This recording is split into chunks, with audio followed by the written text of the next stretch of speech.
ጤና ይስጥልን ውድ ኢትዮ ከረንት የዩቲዩብ ገጽ ተከታዮችና አድማጮች እንደምን አላችሁ? ለዕለቱ የተመራሩትን አርዕስተ ዜና ወደ እናንተ እናቀርባለን። ጠቅላይ ሚኒስትር ቤንጃሚን ኔታንያሁ ለምን ዕውቅና እንደሰጡ ተናገሩ። በዚህም ጉዳይ የዜና ትንታኔ ያካተናል። ቆይታቸው የምትሰሙት ይሆናል።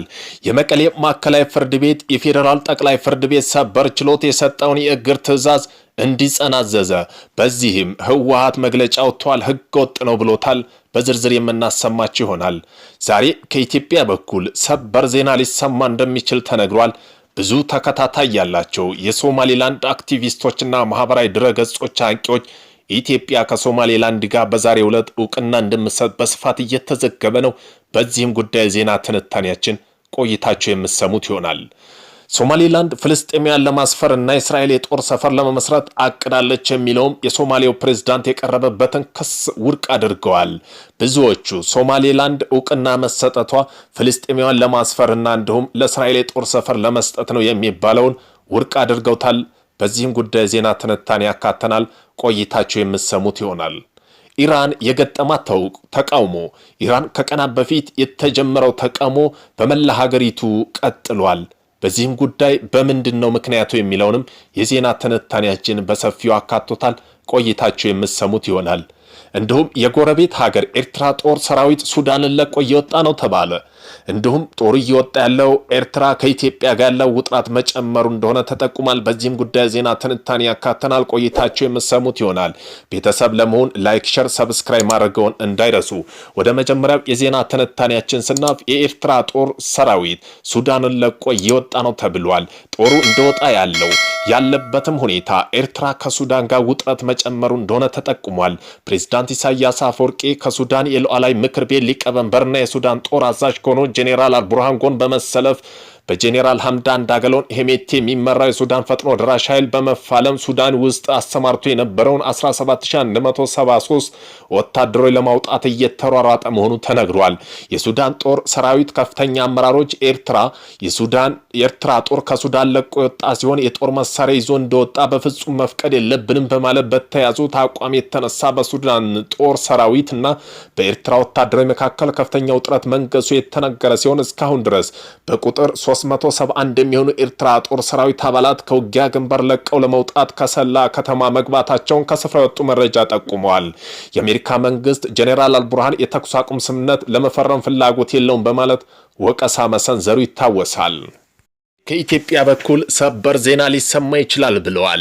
ብዙ ተከታይ ያላቸው የሶማሊላንድ አክቲቪስቶችና ማህበራዊ ገጾች ኢትዮጵያ ለሶማሊላንድ በዛሬው ዕለት ዕውቅና እንደምትሰጥ በስፋት እየተዘገበ ነው።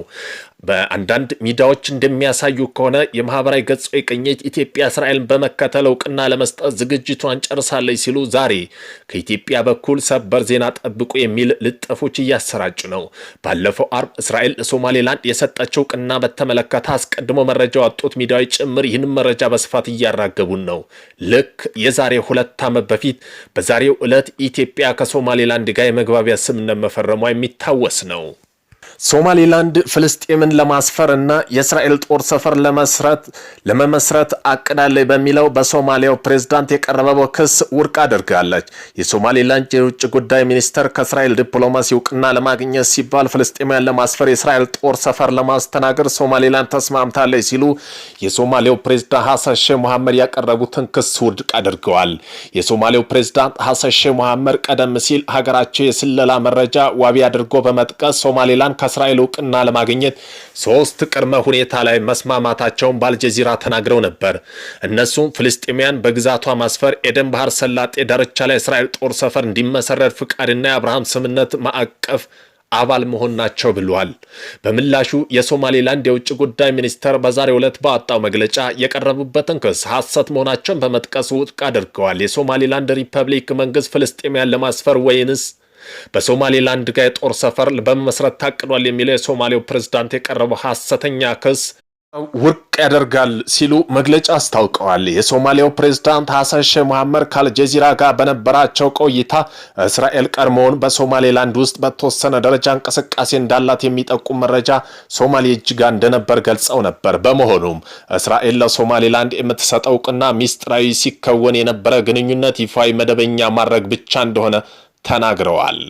በዚህም ጉዳይ የእስራኤሉ ጠቅላይ ሚኒስተር ቤንጃሚን ኔታንያሁ ለምን እውቅና እንደተሰጡ ተናግረዋል።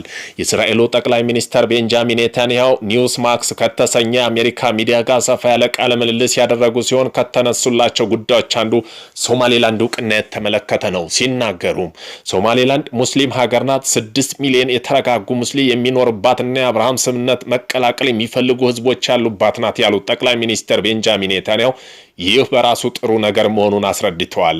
ኔታንያሁ ጨምሮም ሶማሌላንዶች ዲሞክራቲክ ናቸው፣ ምርጫ ያደርጋሉ። የቀረበውን ሶማሊያን ግን አልሸባብ ከባድ ትርምስ ውስጥ የገባ ከመሆኑም በላይ ከ10 ዓመታት በላይ ምርጫ አድርጎ አያውቁም። ለዚህ ነው ከሶማሌ ይልቅ ሶማሌላንድ የተረጋጋ ሀገር ናት ብለዋል። ሲቀጥሉም እንደ አይነት የተረጋጋና ዲሞክራሲ ሀገር የአብርሃም ስምምነት ለመፈረም ፍቃደኛ ሲሆኑ ማንም ሰው እምቢ አይልም፣ የወሰድነው እርምጃ ሁሉን የሚያደርገው ነው በማለት ገልጸዋል። ኔታንያሁ በቃለ ምልልሳቸው ሁሉም ሀገር ሶማሌላንድ እውቅና ለመስጠት ጫፍ ላይ መድረሳቸውን ጠቅሰው ነገር ግን የአጋጣሚ ነውና እኛ የመጀመሪያ ሆነናል በማለታቸው ተናግረዋል። የመቀሌ ማዕከላዊ ፍርድ ቤት የፌዴራል ጠቅላይ ፍርድ ቤት ሰበር ሰሚ ችሎት የሰጠውን የእግር ትዕዛዝ እንዲጸናዘዘ የፌዴራል ጠቅላይ ፍርድ ቤት ሰበር ሰሚ ችሎት ትዕመንት ወይም ካምፕ አስተዳደር ዙሪያ የተሰጠው ውሳኔ ተንተርሶ የመቀሌ ማዕከላዊ ፍርድ ቤት ታህሳስ 22 ቀን 2018 ዓ.ም በመዝገብ ቁጥር ላይ ባደረገው በጻፈው ደብዳቤ ጉባኤ አካሂደናል በሚለው በህወሓት በዶክተር ደብረጽዮን ገብረ ሚካኤል የሚመራው አመራሮች ማገዱን አስታውቋል። የፍርድ ቤቱ ዳኛ ደረሰ ስብሃት አብርሃም ተከስተ ደብረጽዮን ገብረ ሚካኤል አዲስ አለማ ባሌማና ክንፈ ዳኛው ለሚገኙበት 13 አባላት ያካሄደው ጉባኤ ህገ ወጥ ነው በማለት በኢፈርት መሪነታቸው አግደዋል። የነ ዶክተር ገብረጽዮን ሚካኤል በየካቲት 8 2017 ያካሄደው ጉባኤ ተቀባይነት የለውም። ጉባኤ መሰረት አድርጎ ሰኔ 12 2017 ዓ.ም የጸደቀው አዲሱ ባላደራ ቦርድ ቃለ ጉባኤ ህገ ወጥ ነው፣ ሰበር ሰሚ ችሎት ህገ ወጥ ነው ከተባለ ጉባኤና ቃለ ጉባኤ የመነጨው አመራር ስልጣን ተቀባይነት የለውም ሲል ገልጿል ሲል ማዕከላዊ ፍርድ ቤት እግዱ እንዲጸናዟል። የፌዴራል ጠቅላይ ፍርድ ቤት ሰበር ሰሚ ችሎት ውሳኔ ያጸናው ማዕከላዊ ፍርድ ቤት የነበረው የኢፈርት ካምፓኒያ ባላደራ ቦርድና አመራር ስራው እንዲቀጥል አዟል ሲል መረጃዎች ጠቁመዋል።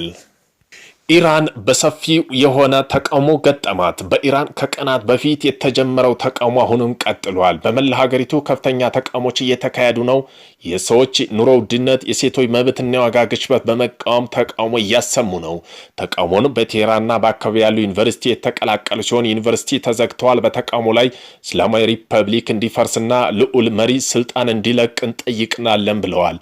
የኢራን መንግስት ለዜጎች የሚመጣ ማንኛውም የተሳሳተ ባህሪ እንደማይታቀስ ግልጽ አድርጓል። በአንዳንድ ተቃውሞ ቦታዎች እስላማዊ መሪ ባንዲራ እንዲቀደዱና የደህንነት ካሜራ እየሰበሩ ይገኛልን ብለዋል።